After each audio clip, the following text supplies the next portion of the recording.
Dhanbad DSP ने कहा, समाज में मीडिया की भूमिका अहम। धनबाद पत्रकारों को बीमा के लिए मुख्यमंत्री से जल्द होगी बात। पत्रकारों को बीमा सहित अन्य सुविधाएं जरूर मिलनी चाहिए। समाज में पत्रकारों की भूमिका बहुत ही महत्वपूर्ण है। उक्त बातें झरिया विधायक पूर्णिमा नीरज सिंह ने झरिया प्रेस क्लब के 17वें स्थापना दिवस पर कही। उन्होंने कहा कि मीडिया न हो तो किसी गरीब को सुविधा नहीं मिलेगी और पीड़ितों को न्याय नहीं मिलेगा। उन्होंने कहा कि मीडिया के कंधों पर समाज की बहुत बड़ी जिम्मेदारी है। मुझे बचपन से ही अखबार के संपादकीय पढ़ने का शौक था और मेरे अभिभावक मुझे संपादकीय पढ़ाते थे। उन्होंने कहा कि पत्रकारों के लेखनी से ही समाज को शिक्षा मिलती है। कार्यक्रम में बतौर मुख्य वक्ता एसोसिएशन के बिहार झारखंड प्रभारी प्रीतम सिंह भाटिया ने कहा कि कोरोना काल में कई राज्यों में पत्रकारों के लिए बीमा पैकेज और राहत पैकेज दिया गया, लेकिन झारखंड में अब तक न कोई बीमा मिला है न कोई राहत पैकेज। उन्होंने कहा कि कोरोना काल में कई पत्रकारों की नौकरियां चली गई और कई पत्रकार बीमारी से ग्रसित होकर दुनिया छोड़ गए। आज उनके परिजनों को मुआवजा का मरहम लगाने की ज़रूरत है।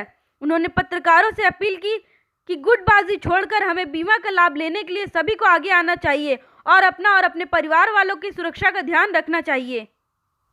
कार्यक्रम में सिंदरी डीएसपी अजीत सिन्हा, झरिया थानेदार डॉक्टर प्रमोद कुमार, झरिया सीओ जमशेदपुर से आए पत्रकार राज बिहारी मंडल, मिथिलेश तिवारी, रविकांत गोप, कमलेश सिंह, अजय महतो, उमाकांत कर, धनबाद के शैलेंद्र जायसवाल, बंटी, अरुण कुमार सहित कई पत्रकारों और समाज सेवियों को प्रतीक चिन्ह, पुष्प गुच्छ और शॉल उड़ाकर सम्मानित किया गया। अगर आज आप ना हो तो किसी महिला के साथ अत्याचार हो रहा हो तो किसी को पता नहीं चलेगा। अगर आज आप ना हो तो किसी अस्पताल में किसी बीमार को अगर बिस्तर नहीं मिला है, वो जमीन पे सो रहा है, तो पता नहीं चलेगा। अगर आप ना हो तो किसकी जमीन छीनी जा रही है किस गरीब की, वो पता नहीं चलेगा। अगर आप ना हो तो कौन किसकी हत्या करके भाग जाता है नहीं पता चलेगा। तो आपके कंधों पे एक बहुत बड़ी जिम्मेदारी है और वो जिम्मेदारी है इस समाज में उस बैलेंस को बनाए रखना कि जब कभी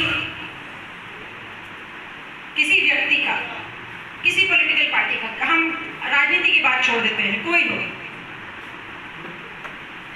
अगर किसी का भी ईगो या मन बहुत बढ़ जाता है तो आप आईना दिखाते हैं, आप सच बताते हैं और फिर से आप इस समाज में उस बैलेंस को स्थापित करते हैं। इसलिए आपके कंधों में जिम्मेदारी बहुत है। और मुझे पता है कि पत्रकार बंधुओं का एक शब्द हिंदी में बड़ा प्रिय होता होगा, वो है कटाक्ष। विशेष करके अरुण भैया यहाँ बैठे हुए हैं, ऐसे तीखे तीखे सवाल करते हैं कि जवाब नहीं होता है, लेकिन अच्छा है, यही पत्रकारिता है। बचपन में मुझे याद है मेरे दादाजी अधिकारी थे चूंकि, तो आप अच्छी कैसे सीखेंगे, अब बोलने चलने वाले तो हम सब सीख सकते हैं, लेकिन हमको बिठा के संपादकीय पढ़ाया जाता था, हिंदी में भी और अंग्रेजी में भी, कि पढ़िए, ऐसी हिंदी होनी चाहिए आपकी, ऐसी अंग्रेजी होनी चाहिए। अगर ऐसी नहीं सीख सकते तो चलती तो ठीक है, ये तो सब लोग करता ही है, बोलचाल तो सब कर ही सकते हैं। समय अपनी ड्यूटी पे तथा ये चौथा ही स्तंभ था जिसने पूरी जिम्मेदारी के साथ अपनी भूमिका निभाई। और आज ये स्थिति है कि इस राज्य में पत्रकारों के दर्द को बताने के लिए कोई भी व्यक्ति सामने नहीं आ रहा। यह बड़े दुख की बात है। दूसरे राज्य में जहां पत्रकारों को कोरोना काल में बीमा की बात हुई है, हमारे राज्य में कई पत्रकार साथी हमारे बीच नहीं रहे, उनके लिए कोई दो शब्द कहने वाला भी नहीं है।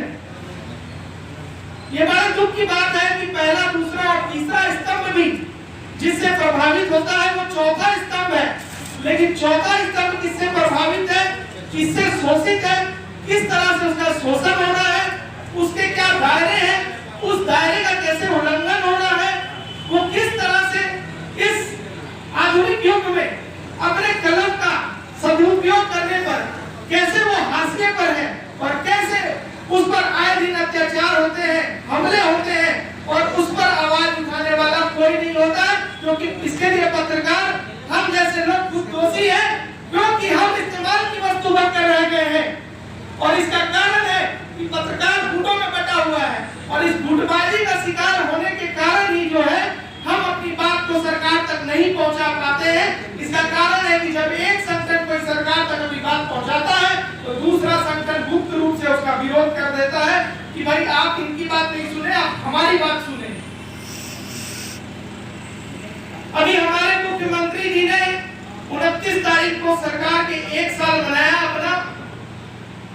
उन्होंने चैनल पर इंटरव्यू में कहा कि हम पत्रकारों को जो हमारे कार्यकाल में 5 लाख का बीमा देना था वो बंद हो गया है, उसकी शुरुआत करेंगे।